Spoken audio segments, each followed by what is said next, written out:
After my husband's affair with my best friend and losing everything, my job, my home, even my sense of worth, he said I'd never rise again. Living out of a rundown motel, I found a dusty suitcase with my name on it. Inside was $70,000 cash, a flight ticket, and a note. "This is just travel money. The real fortune is waiting at this address." When I arrived, what I saw changed everything. 7 months ago I had a marriage, a job, and a best friend I trusted with my life. Now I was living in a motel room that charged by the week, eating meals that cost less than $2, and trying to figure out how to survive on freelance work that barely covered rent. My husband Justin had been sleeping with my best friend Natalie for who knows how long. When I caught them, everything fell apart so fast it felt coordinated. I lost my job within 2 weeks. The divorce left me with almost nothing. Friends stopped returning my calls. I went from middle-class stability to rock bottom in less than 2 months. Before we continue, I want to thank you for being here and sharing this journey with me. If you believe that truth and resilience matter, please consider subscribing. It's free and helps these stories reach others who need hope. Now let's see what happened next. I was sitting on the edge of a bed that squeaked every time I moved, eating instant ramen with a plastic fork, when I noticed the suitcase under the bed. Old brown leather with brass corners and a luggage tag with my full name in handwriting I knew belonged to my Aunt Helen. She died 9 months earlier. The eccentric family member everyone described as difficult and paranoid. I pulled out the suitcase, found the key taped to the bottom, and opened it to discover $70,000 in cash and a note that rewrote everything I thought I knew about my life. The note warned me not to trust Justin or Natalie, told me they'd been planning my destruction since before my wedding, and said that my mother's death 6 years ago wasn't an accident. It directed me to an address in Portland where the real fortune was waiting, and it ended with instructions to finish what my mother had started before they silenced her. Helen had spent her final years collecting evidence while everyone called her crazy. Now she was offering me a choice: take the money and disappear, or use it to fight back against the people who'd destroyed everything. I'm Samantha Garrett, and before everything collapsed, my life looked normal enough that I never questioned it. I had a 2-bedroom apartment in a decent neighborhood where people still knew each other's names. Mrs. Chin down the hall always smiled when she saw me. The maintenance guy actually showed up when something broke. The apartment wasn't fancy. The walls were thin enough that I could hear our neighbors watching television at night, and the carpet had stains from previous tenants that wouldn't come out no matter how much I scrubbed. But Justin and I had painted the living room together, spent an entire Saturday assembling furniture from flat pack boxes, and hung wedding photos on the wall where afternoon light made everything look warmer than it actually was. I worked as a marketing coordinator at Brennan & Associates,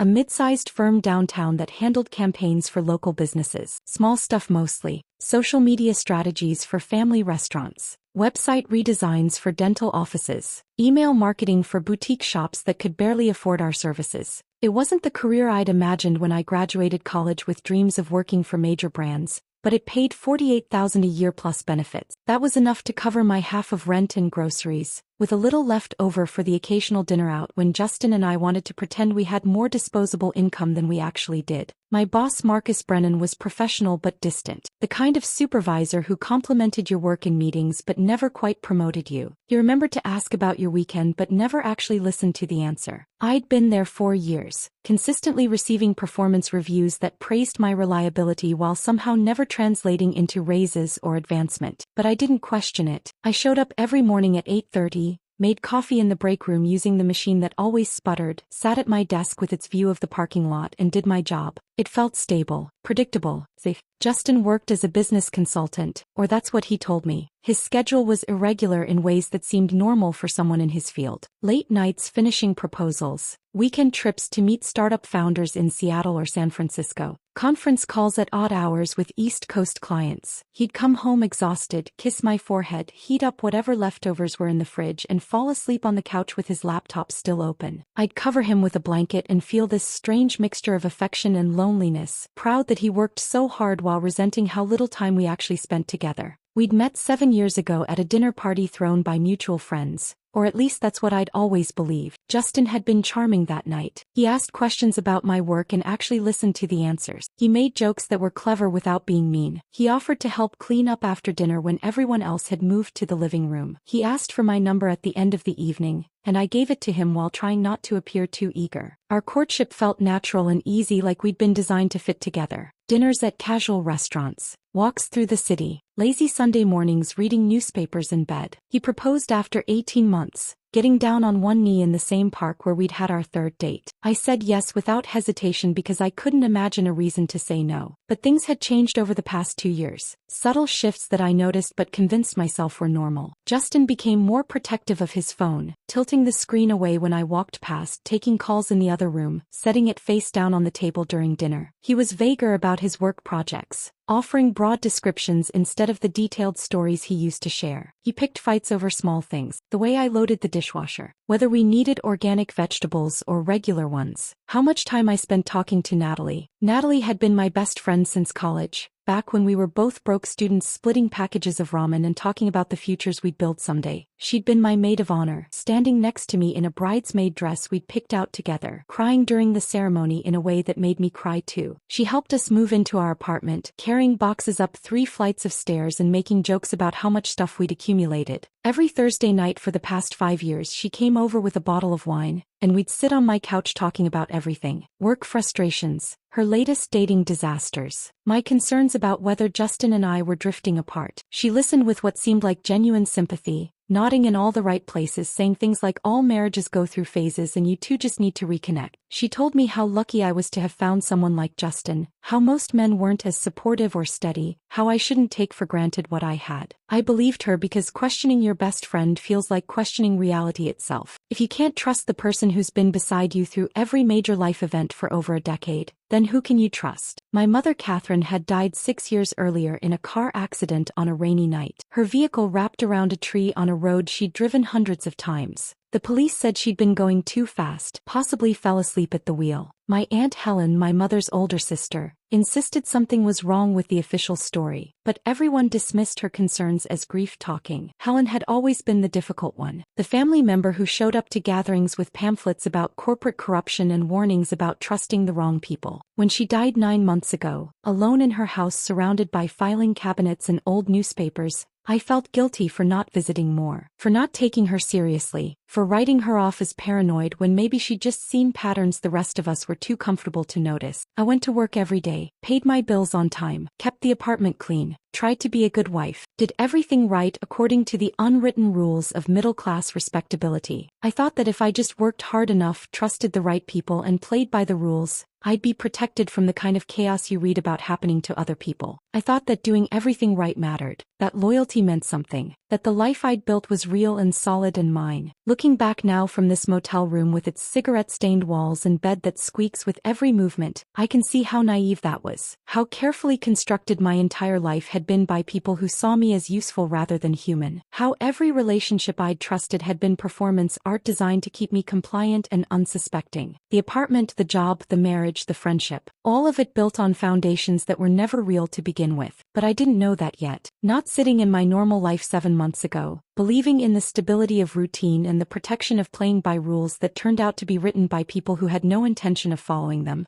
I didn't know that Justin and Natalie had been planning my destruction since before my wedding. I didn't know that my mother's death wasn't an accident. I didn't know that Aunt Helen had spent her final years collecting evidence while everyone dismissed her as crazy. I didn't know any of it until I found that suitcase with $70,000 and a note that offered me a choice between disappearing and fighting back. And by then I'd already lost everything I thought mattered. The suitcase sat on the motel bed next to me, $70,000 in cash spread out like evidence at a crime scene. Helen's note was still clutched in my hand, the paper soft from being folded and unfolded so many times. I read it again, trying to make sense of words that rewrote my entire history. They'd been planning this since before my wedding. My mother's death wasn't an accident. Finish what she started before they silenced her. I needed to understand how I'd missed it, how I'd lived inside a lie for 7 years without seeing the truth. So I let myself remember that Tuesday 6 months ago when my comfortable illusions finally shattered beyond repair. I'd woken up that morning feeling sick to my stomach, not the kind of nausea that comes from bad food or the flu, but something deeper.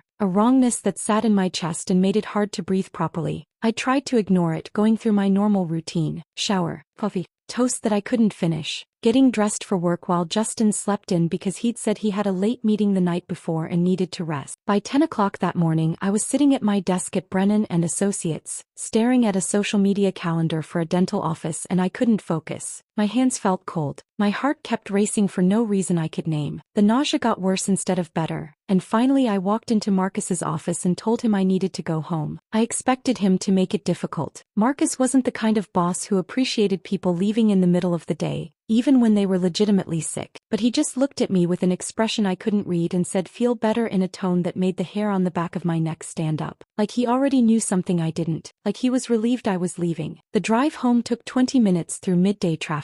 I kept the radio off because noise felt like too much to handle. My hands shook slightly on the steering wheel. I told myself I was being ridiculous, that I probably just had a stomach bug and anxiety was making it worse. But the dread kept growing with every block I drove, this certainty that something was wrong even though I had no logical reason to feel that way. When I pulled into the parking lot of our apartment building, I saw Natalie's car in a visitor spot, a silver Honda Civic that I'd been in hundreds of times. She had a key to our apartment and sometimes stopped by during the day if her internet was acting up and she needed reliable Wi-Fi for work. It shouldn't have been strange to see her car there. But on a Tuesday afternoon when Justin was supposed to be at the office and Natalie was supposed to be working from her own apartment, something about it felt wrong. I sat in my car for a full minute, engine still running, trying to talk myself out of the feeling in my gut. They were probably working on something together.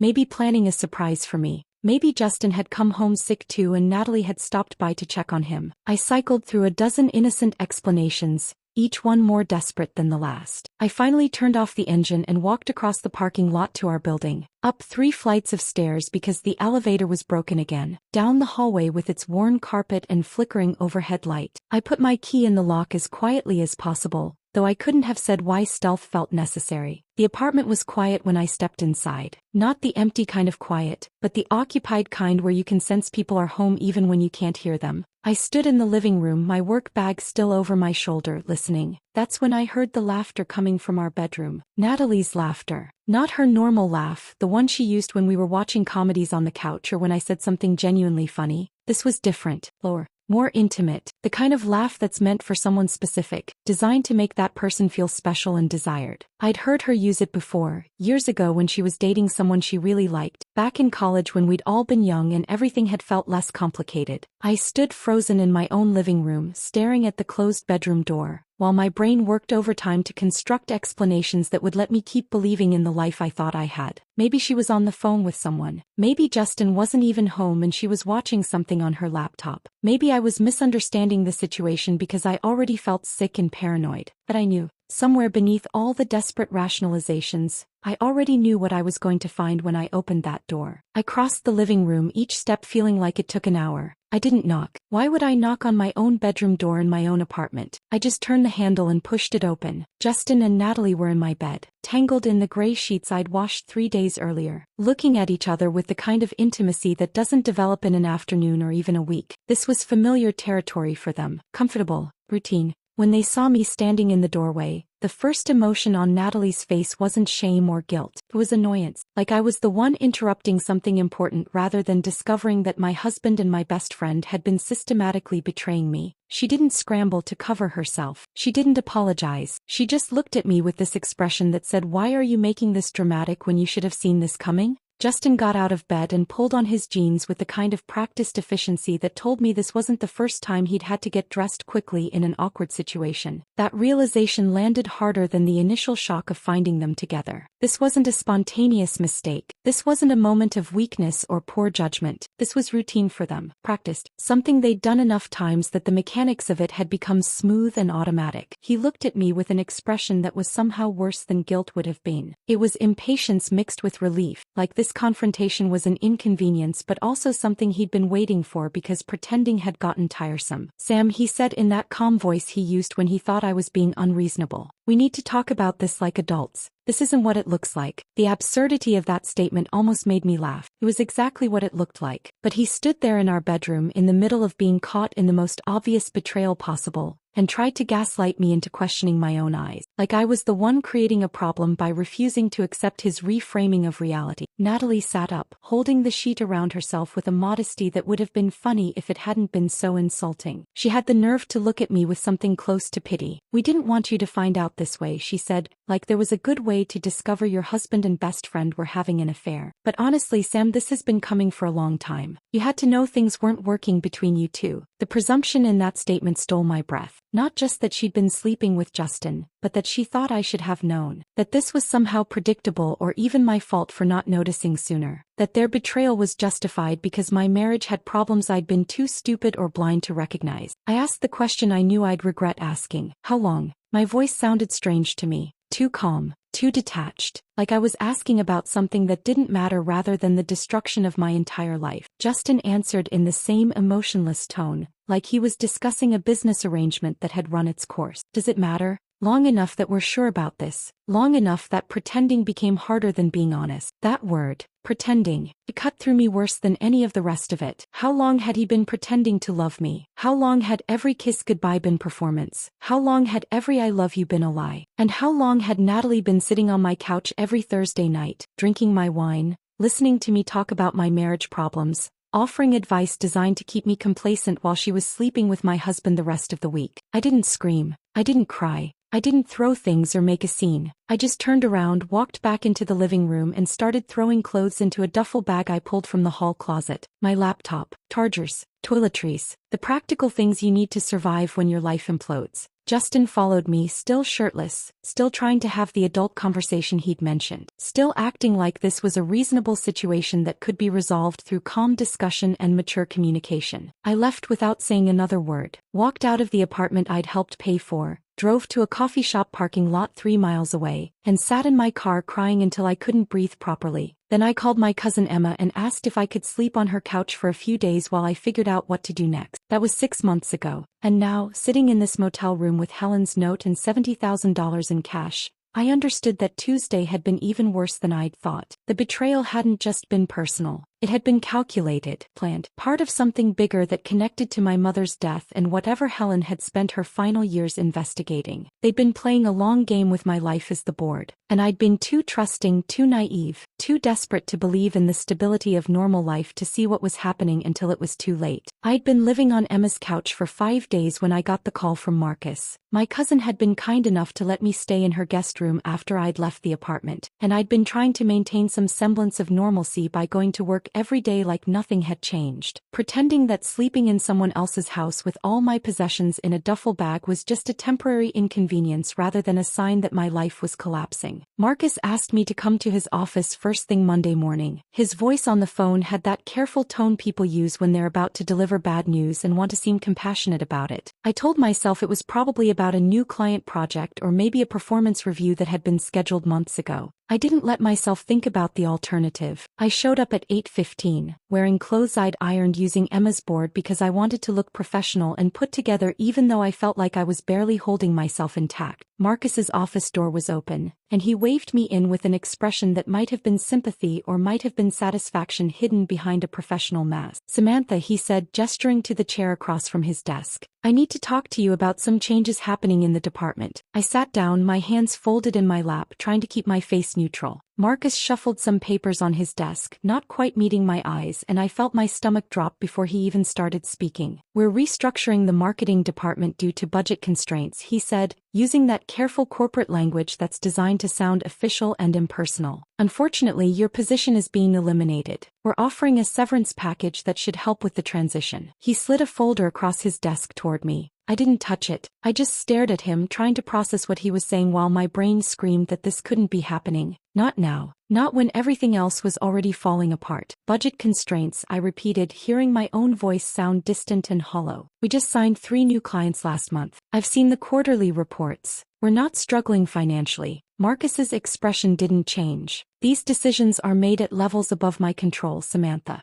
I'm sorry, but the decision is final." I wanted to ask if this had anything to do with Justin. If maybe Marcus had heard about the separation and decided I was too much of a liability or a distraction. But something in his face stopped me. A flicker of discomfort that suggested asking questions wouldn't change anything and would only make this more awkward for both of us. I took the folder, left his office, and packed up my desk in 20 minutes. Nobody made eye contact with me. My co-workers suddenly became very interested in their computer screens or found urgent reasons to be in meetings. By 9 o'clock that morning, I was walking out of Brennan and Associates with a cardboard box containing 4 years of my professional life and a severance package that barely covered 2 months of rent. Later, much later, I discovered that Marcus and Justin had been college roommates, that their connection had always been part of the architecture of my life without my knowledge. That my job had never been as secure as I'd believed, that it had always been conditional on remaining useful to people whose agendas I didn't understand. But sitting in my car in the parking lot that morning, I just felt the ground shift beneath me again. Another support kicked out while I was still trying to regain balance from the first blow. The divorce proceedings started 2 weeks after I lost my job. Justin hired Elizabeth Hartley, an attorney with a reputation for winning cases through procedural aggression and strategic cruelty. My attorney was court-appointed, a tired man named Gerald Stokes who seemed to have given up on believing in justice somewhere during the previous decade and was just going through the motions until retirement. Elizabeth filed motions that painted me as unstable, irresponsible, potentially dangerous. She used the fact that I'd lost my job as evidence of my inability to function as an adult. She pointed to my temporary housing situation, the fact that I was sleeping on my cousin's couch, as proof that I couldn't manage my own life. Every detail of my current circumstances became ammunition in a legal strategy designed to justify why Justin deserved to keep everything while I deserved nothing. The judge presiding over our case was Robert Cunningham, a man in his late 50s who had an efficient way of moving through his docket that suggested he'd already made his decisions before hearing any actual testimony. Every motion Elizabeth filed, Judge Cunningham approved. Every request Gerald made on my behalf, the judge denied with barely a glance at the supporting documentation. Justin kept our apartment because his name was listed first on the mortgage, even though I'd contributed equally to the down payment and monthly payments for 5 years. He kept our car because I'd missed 2 payments during the chaos following my job loss. He kept the furniture we'd bought together, the savings account we'd built together, the retirement funds I'd contributed to for years. The settlement left me with my clothing, my laptop, and barely enough money to cover 3 months of rent at any apartment I could actually afford. The worst part wasn't losing the material possessions or even the financial devastation. It was watching Natalie take the stand as a character witness against me. She wore a navy blue designer suit that I recognized immediately. We'd picked it out together 2 years earlier during a shopping trip where we'd spent an entire afternoon trying on clothes and laughing in dressing rooms. She'd asked my opinion on that exact suit, and I'd told her it made her look professional and confident. Now she was wearing it to testify against me in divorce court. She sat in the witness stand with perfect posture, her hands folded in her lap, and lied with the kind of conviction that comes from practice. She told Judge Cunningham that I'd been unstable for months, that I'd made concerning comments about self-harm that had worried her, that I'd become increasingly paranoid and difficult to be around, that Justin had stayed in the marriage out of obligation and fear rather than love. None of it was true.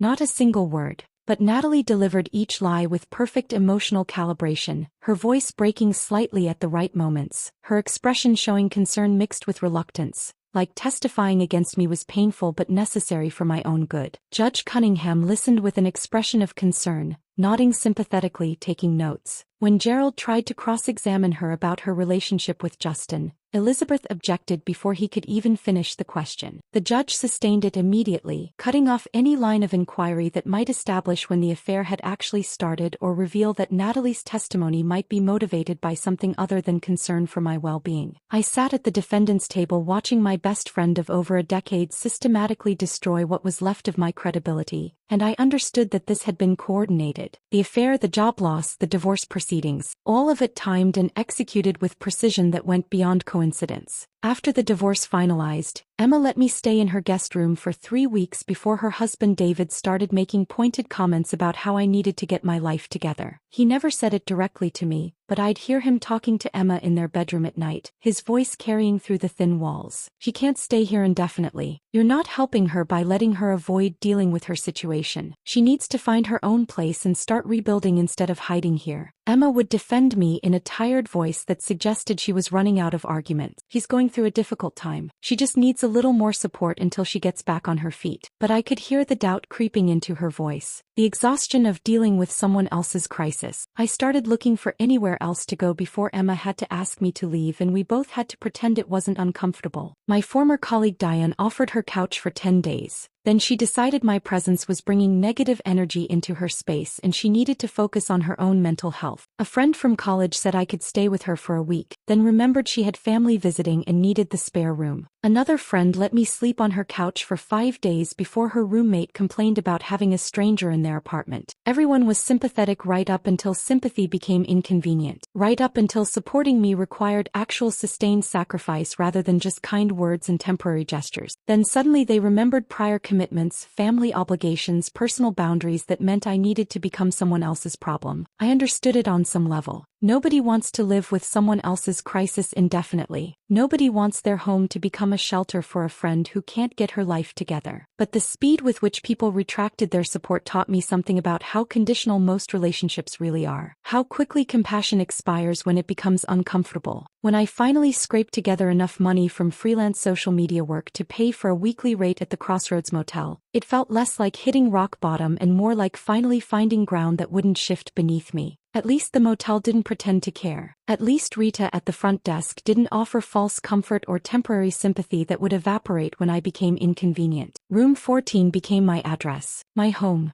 the place where I'd eventually find a suitcase containing $70,000 and a note that explained why my destruction had been so systematic and so complete. Room 14 at the Crossroads Motel became my address 3 days after the last friend stopped returning my calls. I'd scraped together $200 from freelance social media work for a local bakery and a pet grooming business, both of which paid in irregular installments that arrived weeks after I'd submitted invoices. The motel sat off Highway 52, the kind of place where the weekly rate was displayed more prominently than the nightly rate, and the sign out front had been missing letters for so long that nobody bothered to fix it anymore. The woman at the front desk had a name tag that said Rita and an expression that suggested she'd witnessed this exact scenario thousands of times before. Women alone with duffel bags and desperate eyes, paying weekly rates while pretending this was temporary. She didn't ask questions about why I was there or how long I planned to stay. She just took my cash, handed me a key attached to a green plastic tag with the number 14 embossed in fading gold numbers, and recited the rules in a flat voice that suggested she'd said these words so many times they'd lost all meaning. Weekly rate includes utilities. Checkout is 11 if you're leaving. No visitors after 10. Laundry room is around back, costs $3 a load. Vending machines take bills or coins. I thanked her and carried my duffel bag across the parking lot to a door that had been painted blue at some point in the distant past but had faded to a color that couldn't quite decide what it wanted to be. The key stuck in the lock, requiring me to jiggle it 3 times before the mechanism finally gave way and let me inside. The room smelled like decades of cigarette smoke layered underneath industrial cleaner. The 2 cents fighting a war neither side could win. The carpet was a brown pattern designed to hide stains, which meant it was probably hiding decades worth of them. The bed sagged in the middle like it had given up on supporting anything, including people's hopes. A small table sat next to the window with 2 mismatched chairs, and a television from the early 2000s sat on a dresser with drawers that didn't close properly. The bathroom was tiny, with a shower stall that had seen better years and a mirror that made everything look slightly yellow. This was home now. This was what my life had been reduced to. A room that charged by the week in a motel where nobody asked questions because asking questions might require caring about the answers. I tried to establish some kind of routine to keep myself from completely falling apart. I woke up early, made instant coffee using the small coffee maker that came with the room, and spent mornings applying for jobs online. Marketing coordinator positions, social media manager roles, anything that seemed remotely related to my experience and qualifications. I sent out dozens of applications every week, customizing cover letters and updating my resume to match whatever the job posting seemed to value most. Nobody called back. Nobody even sent rejection emails. My applications disappeared into whatever digital void companies used to sort through hundreds of desperate candidates, and I heard nothing. In the afternoons, I'd work on whatever freelance projects I could find. Small businesses that needed someone to manage their Facebook page or write email newsletters or design graphics for promotions. The work paid poorly and arrived sporadically, but it was enough to cover my weekly motel rate with a little left over for food. Dinner was usually instant ramen prepared in the microwave. Sometimes I'd splurge on a can of soup or a frozen meal from the convenience store 2 blocks away. I'd eat sitting on the edge of the bed, watching television shows I didn't care about just to have noise that wasn't the sound of my own thoughts. My neighbors were mostly invisible. There was a long-haul trucker named Dale who parked his rig in the far corner of the lot and nodded at me sometimes when our paths crossed, but we never spoke. A woman who worked night shifts at the hospital kept her curtains permanently closed and came and went at odd hours. A man in his 60s lived in the room next to mine and played country music at a volume just low enough that I couldn't complain but loud enough that I could hear it through the thin walls. I avoided looking at myself in the bathroom mirror because I didn't recognize the woman staring back. She had the same face I'd always had, but something fundamental had changed in her eyes. Something had broken and not healed right, leaving her looking hollow and defeated in a way that made me ashamed. This was my life now. This was what betrayal and systematic destruction looked like. A motel room that smelled like smoke and failure, meals that cost less than $2, and the crushing understanding that nobody was coming to save me because everyone who might have cared had already decided I was too much trouble. I'd been living in room 14 for 3 weeks when I noticed the suitcase under the bed. I only found it because I'd dropped my phone charger and it had rolled under the bed frame. I got down on my hands and knees to retrieve it, reaching into the dusty space between the bed and the floor, and my hand hit something solid, something that shouldn't have been there. I pulled it out into the light. An old suitcase, battered brown leather with brass corners that had oxidized to a dull green. It looked like something from another era, the kind of luggage people used before everything became plastic and disposable. A luggage tag was attached to the handle with twine, and when I turned it over to read what was written there, my hands started shaking. Samantha Marie Garrett, my full name written in handwriting I would have recognized anywhere. The precise, careful script of my Aunt Helen. I sat on the floor holding the suitcase trying to make sense of how it had gotten there. Helen had died 9 months ago. I'd attended her funeral, stood at her graveside, watched them lower her casket into the ground. She'd lived alone for decades, died alone in her house surrounded by filing cabinets and old newspapers, and everyone had said it was sad but not surprising given how she'd isolated herself with her conspiracy theories and paranoid warnings about trusting the wrong people. How had her suitcase ended up under my bed in a motel room I'd only been living in for 3 weeks? Had she somehow known I'd end up here? Had she left it with Rita at the front desk with instructions to put it in whatever room I ended up renting? The logistics of it seemed impossible, but the evidence was sitting right in front of me, my name written in Helen's unmistakable handwriting. The suitcase was locked with 2 brass latches that had small keyhole mechanisms. I turned it over, checking the sides and bottom, and found a small plastic bag taped underneath. Inside the bag was a key. Helen had always been paranoid, but she'd also been practical in ways that made sense only to her. She hid things in plain sight, left clues that required you to look carefully, trusted that the right person would find what she'd left behind. I peeled off the tape, removed the key from the plastic bag, and unlocked the suitcase with hands that wouldn't stop trembling. Inside was money, $70,000 in cash, bundled with rubber bands,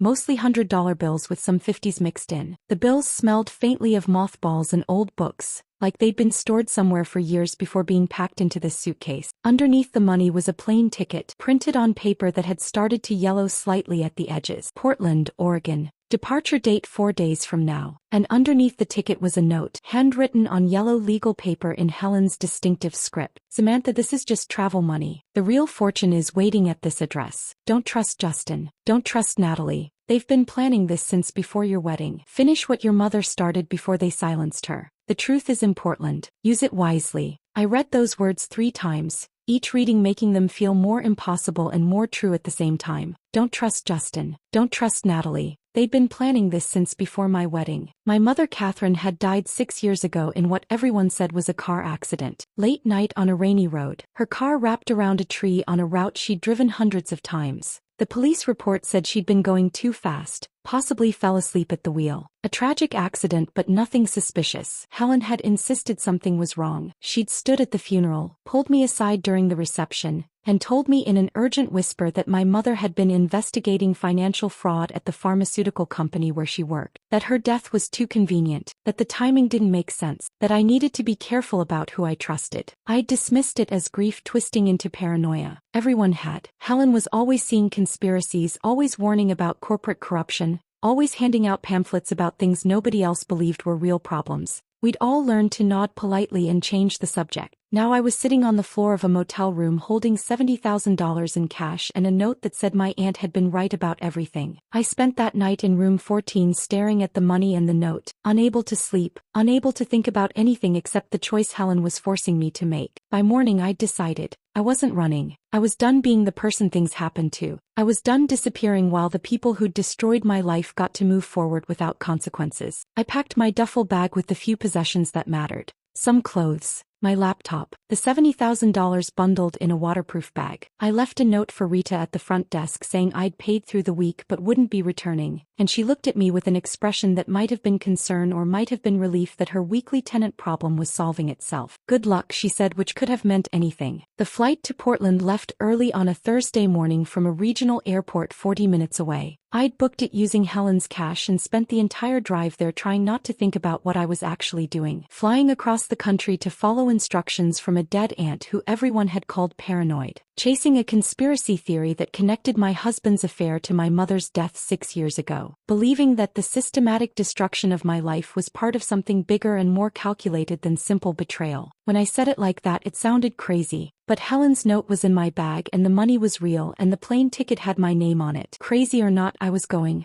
The airline was one of those budget carriers that charge extra for everything including the right to breathe, or at least that's how it felt when they tried to make me pay $15 to bring a duffel bag that weighed less than most toddlers. I paid because arguing wasn't worth the energy, then spent 3 hours wedged between a businessman in an expensive suit who monopolized both armrests like he'd paid extra for the privilege, and a college kid who watched videos on his phone without headphones like some kind of sociopath. I didn't sleep. The seats were designed by people who actively hated the human spine, but that wasn't really why I stayed awake. My mind wouldn't stop cycling through questions that had no easy answers. What had my mother discovered that made her dangerous enough to kill? How deep did Justin and Natalie's involvement actually go? Had any part of my relationship with Justin been real, or had it all been performance from the very beginning? Were there genuine moments mixed in with the lies? Or had every kiss and every declaration of love been calculated manipulation? The businessman next to me kept glancing at the duffel bag I held on my lap, probably wondering why I was clutching it like it contained something irreplaceable instead of storing it in the overhead compartment like a normal person. I wanted to tell him it contained $70,000 and possibly the key to understanding why my entire life had been systematically dismantled. But I just stared out the window at darkness punctuated by scattered lights below, cities and towns full of people whose lives probably made sense to them in ways mine no longer did. Portland greeted me with gray skies and rain that felt different from rain back home. Colder, heavier, the kind of wet that seeps through clothing and settles into bones. I rented a car using some of Helen's cash and a credit card I'd been avoiding because it was probably close to maxed out. The rental agent barely looked at me, just processed the paperwork with the efficiency of someone who'd done this transaction 10,000 times and had stopped carrying around transaction number 50. The address Helen had written led me out of the city toward Lake Oswego, a suburb that felt quiet in a way that suggested money and privacy and neighbors who minded their own business. The GPS guided me through streets lined with mature trees and houses set back from the road,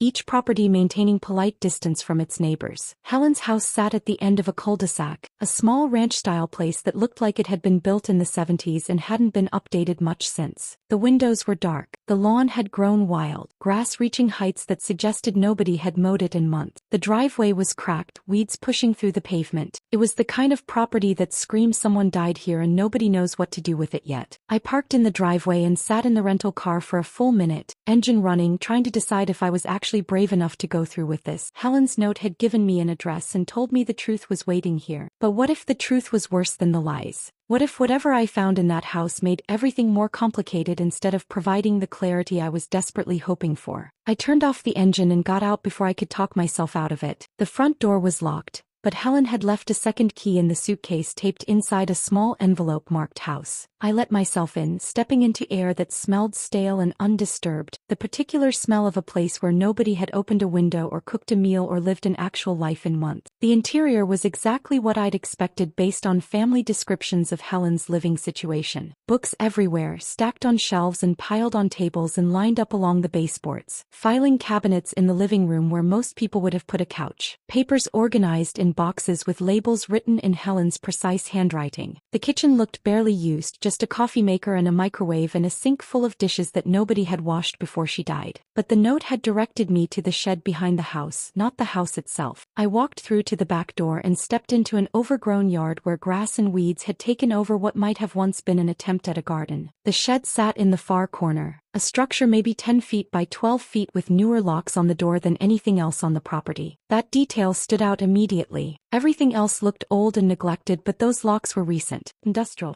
The kind of hardware you use when you're protecting something that matters. I used the third key Helen had left, this one marked shed, and the lock opened smoothly like it had been recently maintained. Inside, the shed was organized in a way that made the house look chaotic by comparison. Filing cabinets lined one wall, each drawer labeled with years spanning from the 1980s to last year. Boxes were stacked along another wall, indexed with the kind of precision you'd find in a professional archive. And in the back corner, partially hidden under a tarp and some strategically placed paint cans, there was a trapdoor set into the floor. I moved the paint cans and pulled back the tarp. The trapdoor had a handle and a lock, and when I tried the fourth key Helen had left, it opened to reveal a ladder descending into darkness. I turned on my phone's flashlight and climbed down into what turned out to be a crawl space that had been converted into a climate-controlled evidence room. The space was maybe 7 feet tall and 15 feet square, lit by battery-powered LED strips that flickered on when I reached the bottom of the ladder. The air was cool and dry, maintained by a dehumidifier that hummed quietly in the corner. Filing cabinets, more boxes, a table with a laptop and what looked like an old cassette player, and scattered throughout photographs and documents protected in clear plastic sleeves. Helen had spent years building this, a secret archive documenting something she believed was worth preserving even if everyone thought she was paranoid for doing it. I started with the photographs because they were right in front of me, arranged on the table like evidence in a trial. The first one I picked up made my hands start shaking so badly I nearly dropped it. My mother Catherine standing between Justin and Natalie at what was clearly some kind of conference. All three of them wearing name tags and business casual clothing, smiling at the camera like colleagues who knew each other well. The banner in the background said Meridian Pharmaceuticals Annual Research Summit. The date printed on the bottom of the photo was 8 years ago. 8 years. 2 full years before I'd supposedly met Justin by chance at a dinner party. 2 years before our relationship had started. I stared at that photograph, my brain trying to construct explanations that would let me hold on to any part of the narrative I'd believed about my own life. Maybe they'd met briefly at a conference and forgotten about it. Maybe it was a coincidence. Maybe the photo was mislabeled, but I knew better. This wasn't coincidence. Justin hadn't met me by accident. He'd been positioned in my life deliberately, cultivated as a relationship by people who needed access to my mother and saw me as the easiest entry point. I'd been a target before I'd been a girlfriend, a mark before I'd been a wife, and every moment of intimacy, every declaration of love, every promise about our future together had been performance art in service of something I was only now beginning to understand. I set down the photograph with shaking hands and reached for the cassette player. The cassette player was old, one of those portable models from the 1980s with built-in speakers and a handle for carrying. Next to it sat a stack of cassette tapes, each one labeled in Helen's handwriting with dates, names and brief descriptions. I picked up the first tape in the stack, labeled Justin Garrett and Richard Moss,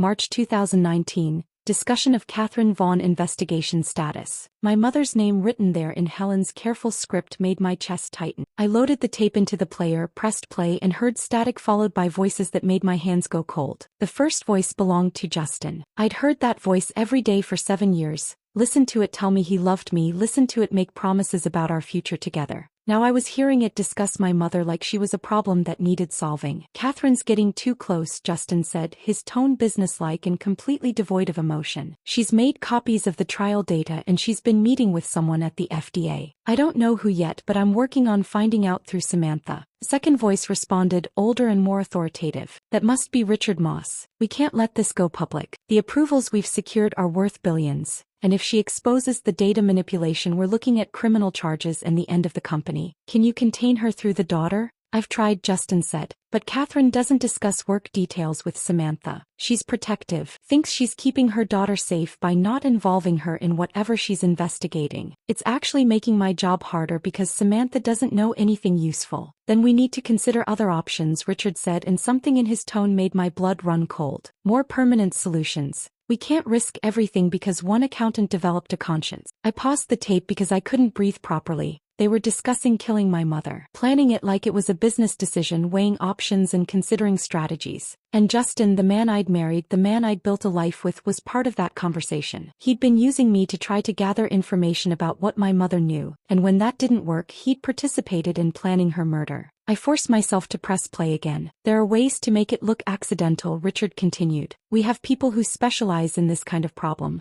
Car accidents happen all the time, especially on rainy nights on dangerous roads. Nobody questions those. What about afterward? Justin asked. If Catherine dies, Samantha's going to be devastated. She'll lean on me for support, which gives me more access to her life. But there's also that aunt, Helen. She's paranoid and suspicious of everything. If Catherine dies, Helen's going to start asking questions. Let her ask, Richard said dismissively. Nobody takes Helen Vaughn seriously. She's been crying wolf about corporate corruption for decades. If she starts claiming Catherine's death wasn't an accident, people will just think she's being paranoid again. The key is making sure there's nothing concrete for her to find. We clean up thoroughly, make sure the accident investigation is handled by people we can trust, and move on. The recording continued for another 20 minutes, detailing logistics and contingencies, discussing my mother's murder with the same tone people use when planning a vacation or organizing a work project. When it finally ended, I sat in the silence of Helen's underground archive, trying to process what I'd just heard. Justin hadn't just been having an affair. He'd been a plant from the beginning, positioned in my life specifically to monitor my mother's investigation into Meridian Pharmaceuticals. He'd courted me, proposed to me, married me, all as part of a strategy to gain access to information that might threaten a multi-billion-dollar fraud scheme. And when using me didn't work, when my mother kept her investigation separate from her family life, they'd killed her and made it look like an accident on a rainy night. I found more tapes, conversations between Natalie and someone named Dr. Sarah Chin, apparently Natalie's aunt and a senior researcher at Meridian. These recordings revealed that Natalie had been assigned to befriend me after my mother's death, to make sure I remained isolated and manageable, to monitor whether I showed any signs of investigating what had really happened. Every Thursday wine night had been surveillance. Every heart-to-heart conversation had been data collection. Our entire friendship had been fabricated. I don't know how long I sat in that crawl space listening to recordings, reading documents, piecing together the full scope of what had been done to my mother and to me. Hours maybe.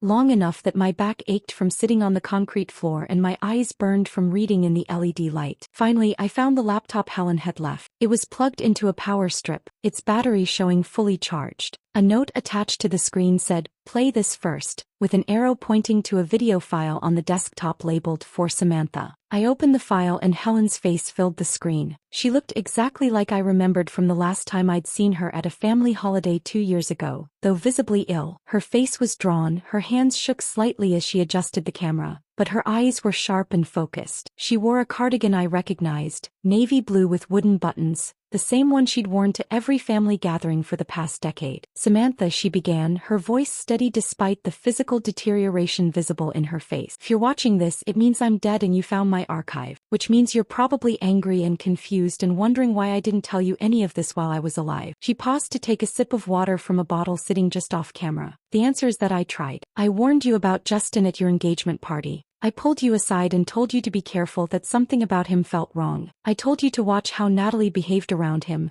to pay attention to the small things that didn't quite add up. You thought I was being paranoid. You said I saw conspiracies everywhere and needed to let you live your own life without interference." Helen's expression softened slightly. "And I don't blame you for that. I'd spent decades being the family member everyone described as difficult and eccentric. The one who handed out pamphlets about corporate corruption at Thanksgiving. The one who warned about trusting people with perfect smiles and convenient explanations. By the time I tried to warn you about Justin, you'd already learned to dismiss everything I said as paranoia." She adjusted the camera angle slightly, leaning forward. "Your mother Catherine was my best friend long before she was your mother. We grew up protecting each other, and when she discovered what Meridian was doing, she came to me first because she knew I would help her document everything properly. We spent months building a case, collecting evidence, preparing to go to federal authorities. Then she died in that convenient accident, and I knew exactly what had happened even though I couldn't prove it yet." Helen coughed, covering her mouth with a tissue. "When she pulled it away, I could see blood on the white fabric. I've spent the last 6 years of my life collecting the evidence you're sitting with right now. Every document, every recording,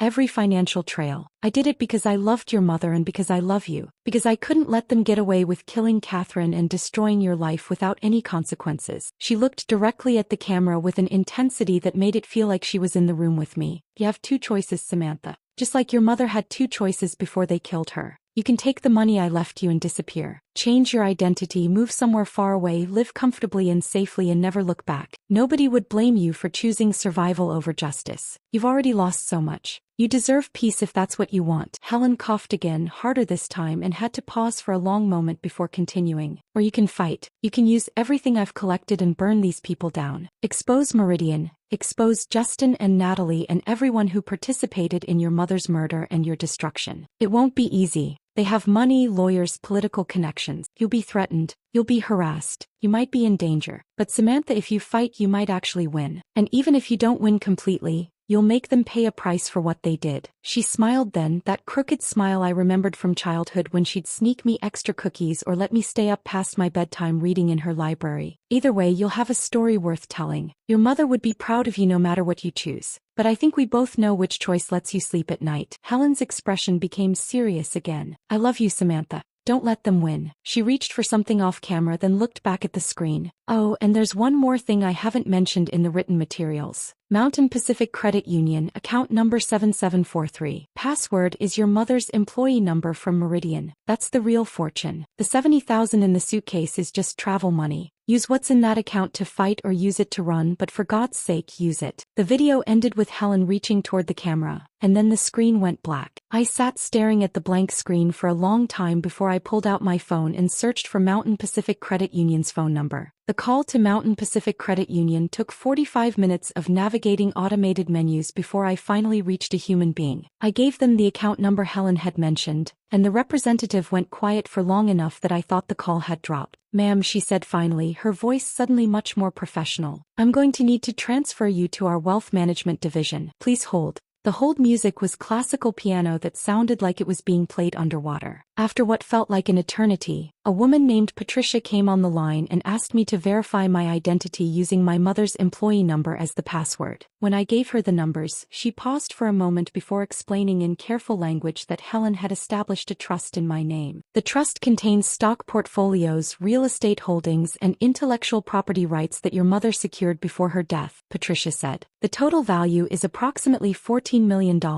Structured to protect it from legal challenges and ensure that only you can access it. $14 million. The words didn't sound real. They sounded like dialogue from a movie about someone else's life, not mine. I was sitting in a dead woman's underground archive, surrounded by evidence of conspiracy and murder, and now being told that I had access to more money than I could properly comprehend. Helen had spent 6 years not just collecting evidence but building a financial foundation that would allow me to fight without being destroyed by legal fees and endless court battles. She'd wrapped justice like a gift and left it with enough resources to actually achieve it. I chose to fight. Using the contact information Helen had left in her files, I called Agent Maria Torres at the FBI's Portland field office. She answered on the third ring with a tone that suggested she was busy and didn't have time for whatever I was calling about. This is Torres. My name is Samantha Garrett, I said, hearing my own voice shake slightly. My Aunt Helen Vaughn left me information about a case I think you've been trying to build. About Meridian Pharmaceuticals. The silence on the other end lasted long enough that I checked my phone to make sure the call hadn't dropped. Where are you right now? Maria asked, her tone completely changed. Lake Oswego. At my aunt's property. Don't leave. I'm coming to you. Don't talk to anyone else about this. Don't touch anything else, and whatever Helen left you, just wait for me. I'll be there in 40 minutes. She hung up before I could respond. Maria arrived in 35 minutes, which suggested she'd driven faster than was probably legal. She was in her late 40s, with gray streaking through dark hair pulled back in a practical ponytail, wearing jeans and a blazer with an FBI badge clipped to her belt. She looked at me standing in Helen's overgrown backyard with an expression that was part skepticism and part hope. Show me, she said. I led her to the shed, down the ladder into the underground archive, and watched her face change as she took in the filing cabinets, the boxes, the organized documentation of 6 years of investigation. She put on latex gloves before touching anything, pulling out files and reading with an intensity that made me understand why Helen had trusted her. Your aunt was either the most thorough investigator I've ever encountered or she was completely brilliant, Maria said after about 20 minutes of reviewing documents. Probably both. This is enough to open a federal investigation. We're talking conspiracy charges, fraud, possibly murder if we can prove the car accident was arranged. Samantha, you just handed me a case that could take down a major pharmaceutical company. The investigation that followed moved with bureaucratic slowness that Maria assured me was normal when building cases against corporations with billions in assets and armies of lawyers. Subpoenas had to be drafted, reviewed, approved by judges. Bank records needed freezing, which required warrants, which required probable cause, which required more paperwork than I'd thought existed. Former Meridian employees who'd been fired or quit under suspicious circumstances were interviewed. The pharmaceutical industry's informal network of whistleblowers started emerging, sharing their own stories of fraud and retaliation. Maria helped me find a small apartment in Portland, a one-bedroom in an old building with hardwood floors that creaked and windows that rattled whenever trains passed on the tracks 2 blocks away. It was infinitely better than room 14 at the Crossroads Motel, but I kept it modest because I didn't want to feel like I was spending resources that should be reserved for the legal battle ahead. I used money from Helen's trust to pay rent and buy groceries, living simply while the investigation churned forward. I met with prosecutors every few weeks. They had detailed questions about every piece of evidence Helen had collected, asking me to explain timelines and relationships and conversations I'd overheard years ago that I hadn't understood were significant at the time. They wanted to know about Justin's schedule, about Natalie's visits, about my mother's behavior in the months before she died. I answered everything as thoroughly as I could, watching them take notes and exchange glances that suggested they were building something substantial. Maria called periodically with updates that mostly consisted of "we're making progress and don't talk to anyone about this." It was what federal agents say when they can't share details but want you to know you haven't been forgotten. The waiting was harder than anything that had come before. I'd handed over everything Helen had collected and now I was just existing in limbo, hoping that the machinery of justice would actually work for once instead of grinding up innocent people and spitting them out as statistics. For months after I'd first met Maria in Helen's underground archive, things started happening with the kind of speed that suggested the government had finally accumulated enough evidence to move forward confidently. It began on a Wednesday morning in early spring. Meridian Pharmaceuticals headquarters got raided by federal agents who carried boxes out of a gleaming glass building that looked like a monument to corporate success. The images made national news, showing employees standing in the parking lot looking confused and scared while agents in FBI windbreakers methodically dismantled what had seemed like an untouchable empire. Richard Moss, the CEO whose voice I'd heard on Helen's recordings discussing my mother's murder like it was a minor inconvenience, was arrested at his home. News cameras caught footage of him being led out in handcuffs past his neighbors, past reporters shouting questions he didn't answer, past a life that had been built on fraud and was now collapsing in real time. Maria called me that afternoon to tell me Justin had been arrested at his office at a tech startup where he'd been working since the divorce. I watched the footage on the local news that evening, rewinding it multiple times because apparently I'd developed unhealthy coping mechanisms around witnessing karma manifest in handcuffs and perp walks. Justin maintained his composure, didn't speak to reporters, walked with his head up like he was enduring a minor inconvenience rather than being arrested for conspiracy to commit murder and fraud. But I could see something in his eyes that looked like fear mixed with disbelief, like he genuinely thought he was untouchable and was only now realizing how wrong he'd been. Natalie was arrested 2 days later at a coffee shop in Seattle where she'd apparently moved after the divorce. She'd used her Meridian payments to fund a graphic design business that was actually legitimate this time, and according to the news reports, she cried during her arrest. The tears felt performative to me, given that she'd testified against me in divorce court without showing a single genuine emotion. Her attorney issued a statement claiming she'd been manipulated by Justin and had no idea about the extent of the conspiracy, that she was a victim herself who'd been taken advantage of by more powerful people. But I'd heard the recordings of her conversations with Dr. Sarah Chin. I'd read the documents showing payments made specifically to maintain her friendship with me as a monitoring operation. Natalie hadn't been a victim. She'd been a willing participant who'd cultivated our friendship deliberately to ensure I remained isolated and manageable after my mother's death. Every Thursday wine night had been surveillance. Every conversation where she'd encouraged me to trust Justin, to ignore my instincts, to believe that my marriage problems were normal had been calculated manipulation. The betrayal from Natalie cut deeper than Justin's in some ways. I'd chosen to marry Justin, but Natalie had been assigned to me without my knowledge or consent. Our entire friendship had been fabricated from the beginning. Then came the news about Judge Robert Cunningham. He resigned from the bench with a statement about wanting to spend more time with family, which is what corrupt officials say when they're hoping resignation will prevent criminal prosecution. It didn't work. He was indicted 3 weeks later for accepting bribes and manipulating court proceedings. Documents Helen had collected showed he'd purchased a vacation home through a trust that traced back to Meridian, that he'd been ruling in favor of corporate interests for years in exchange for payments disguised as consulting fees. Every case he'd presided over in the last decade was reviewed. My divorce case was among the first, and a new judge took 15 minutes to determine that the original ruling had been based on fabricated testimony and biased proceedings. Everything Cunningham had decided was vacated, erased like it had never happened. Maria called me the day the review of my case was completed. "Your marriage to Justin is being annulled rather than finalized as a divorce," she said. "The court's declaring it invalid from the beginning due to fraud. You're also getting a formal apology from the judicial system for whatever that's worth." It was worth something. Not enough to undo the damage or erase the months of suffering, but something. The formal apology from the judicial system arrived as a letter on official court stationery, signed by 3 judges including the one who'd reviewed my case. It acknowledged that I'd been subjected to proceedings that were fundamentally compromised by corruption and fabricated testimony. It expressed regret for the harm caused by a system that had failed to protect me from coordinated fraud. It was 2 pages of careful legal language that tried to convey remorse without admitting liability in a way that might open the courts to further lawsuits. I read it once and filed it away with all the other documents that marked the destruction and slow rebuilding of my life. The apology didn't undo the months I'd spent sleeping on couches and in motel rooms.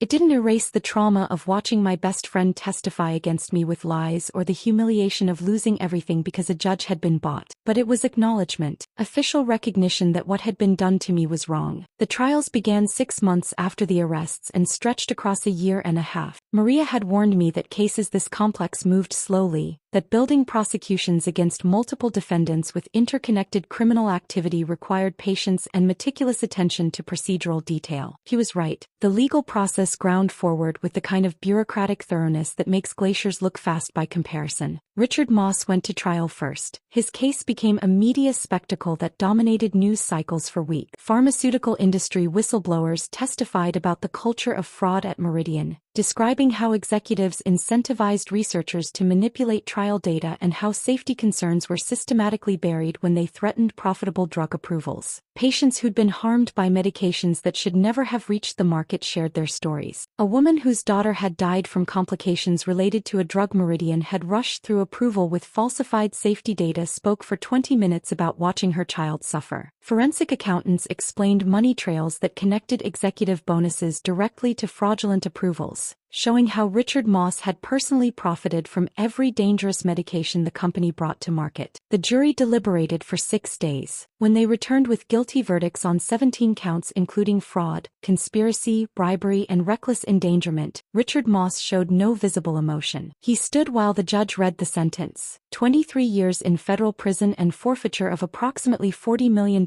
in assets. He was 62 years old, which meant he'd likely spend the rest of his life incarcerated. I watched the sentencing from the gallery, sitting in the back row where I could observe without being noticed. When the judge finished reading the sentence and the bailiffs led Richard Moss away in handcuffs, I felt something that wasn't quite satisfaction and wasn't quite closure. It was more like watching a long mathematical equation finally balance, all the variables falling into their proper places after years of deliberate miscalculation. Justin's trial was smaller and quieter, without the media attention that had surrounded Richard Moss, but it was more personal for me. I attended every day of the proceedings, sitting in the same seat in the back row, watching prosecutors present evidence of his role in monitoring my mother, his participation in planning her murder, his 7-year marriage to me as an extended intelligence gathering operation. The recordings Helen had collected were played in court. I listened to Justin's voice discussing my mother like she was an obstacle that needed removing, heard him report on conversations I'd had about her work, heard him strategize about how to use our relationship for information gathering. The prosecutors presented bank records showing payments made to him throughout our marriage, demonstrating that he'd been compensated for every month he'd spent pretending to love me. His defense attorney tried to argue that Justin had been a low-level participant manipulated by more powerful people, that he'd been coerced into involvement he hadn't fully understood. But the recordings showed someone who'd been enthusiastic and willing, who'd made strategic suggestions about how to approach my mother's murder, who'd continued receiving payments and participating in the conspiracy years after her death. The jury returned guilty verdicts on charges of conspiracy to commit murder, fraud, and racketeering. The judge sentenced him to 15 years in federal prison. When the verdict was read, Justin looked at me across the courtroom. His expression was complicated, something between anger and resignation, as if he couldn't quite believe that the woman he'd married as part of a surveillance operation had been the one to bring evidence that destroyed him. I looked back without blinking, without emotion, because I was done being intimidated by people who'd systematically underestimated what I was capable of when pushed far enough. Natalie accepted a plea deal rather than going to trial. In exchange for testimony against other defendants, her sentence was reduced to 8 years. She provided information about Dr. Sarah Chin and other Meridian employees who'd been part of the conspiracy, helping prosecutors build cases against people who might otherwise have escaped accountability. 6 months after her sentencing, I received a letter from her, 3 pages written on prison stationery, full of apologies and explanations about how she'd been young and desperate for money when Meridian first approached her, how she'd made terrible choices she regretted every day, how being assigned to befriend me had started as just a job but had become complicated when she'd actually grown to care about me despite the lies. She asked if we could eventually find a way to forgive each other and move forward, because our friendship had meant something real even though it was built on deception. I read the letter once while sitting in my Portland apartment with morning coffee, and I felt nothing but a hollow kind of satisfaction. The letter was self-justification dressed up in the language of remorse, trying to rewrite history so that Natalie could see herself as a victim of circumstances rather than an active participant in destroying another person's life. She wanted absolution I wasn't willing to give. I filed the letter away in a folder with other evidence of betrayal and never responded. Some relationships can't be repaired and shouldn't be attempted. Forgiveness isn't something you owe to people who systematically destroyed your life just because they later regret getting caught. The civil lawsuit against Meridian Pharmaceuticals took another 2 years to resolve. The company fought aggressively, deploying teams of lawyers to challenge every claim and drag out proceedings as long as possible. But eventually, facing the weight of evidence that had already resulted in criminal convictions for their executives, they settled. The terms required Meridian to pay $2.7 billion to patients who'd been harmed by their fraudulent drug approvals. They had to fund independent safety reviews of every medication they'd brought to market in the past decade. They were placed under federal monitoring for 15 years,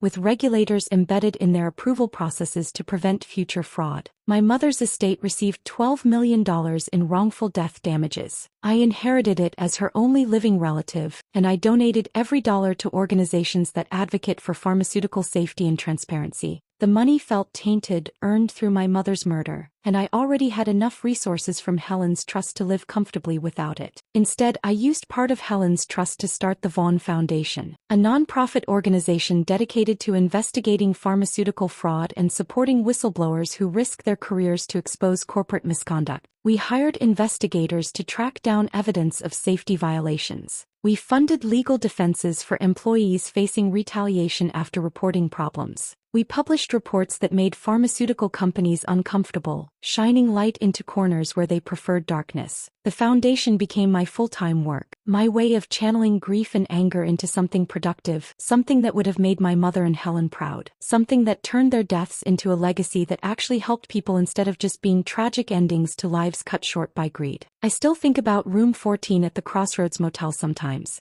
about sitting on that sagging bed eating instant ramen with a plastic fork, wondering if I'd ever climb out of the hole my life had become. I keep the receipt from my last week there in my wallet as a reminder that rock bottom is real, that humiliation and betrayal can strip away everything you thought defined you, but they can't actually destroy you unless you let them. Helen had understood that. She'd spent her final years building a case and assembling resources because she believed truth mattered more than comfort and justice mattered more than safety. She'd been right. The paranoid aunt everyone dismissed had been the only one who understood how the world actually worked, who recognized that powerful people don't stop being corrupt just because you trust them or play by rules they ignore. The final truth Helen left me proved prophetic in ways I'm still discovering. Fighting doesn't always lead to winning, but not fighting guarantees losing. I built a meaningful life from the ruins of a fraudulent one. Messy and complicated and fundamentally honest. The kind of ending my mother and Helen would have appreciated. The kind of story that reminds people that patience and documentation can topple empires built on lies. And that sometimes the greatest revenge is simply refusing to let corrupt people erase you from the narrative they've constructed around their own importance. I'm not the woman I was when I found that suitcase under the motel bed. I'm stronger than she was, more careful about trust but also more certain about what matters. That woman didn't understand how much she could survive or how powerful she could become when everything else had been stripped away. I'm grateful I'm not her anymore. If this story of justice and resilience kept you captivated until the very end, show your support by hitting that like button right now. My favorite part was when Samantha discovered Helen's underground archive and realized her paranoid aunt had been right about everything all along. What was your favorite moment? Share your thoughts in the comments below. Don't miss more powerful stories of truth and redemption like this one. Subscribe and hit that notification bell so you're notified the instant we upload.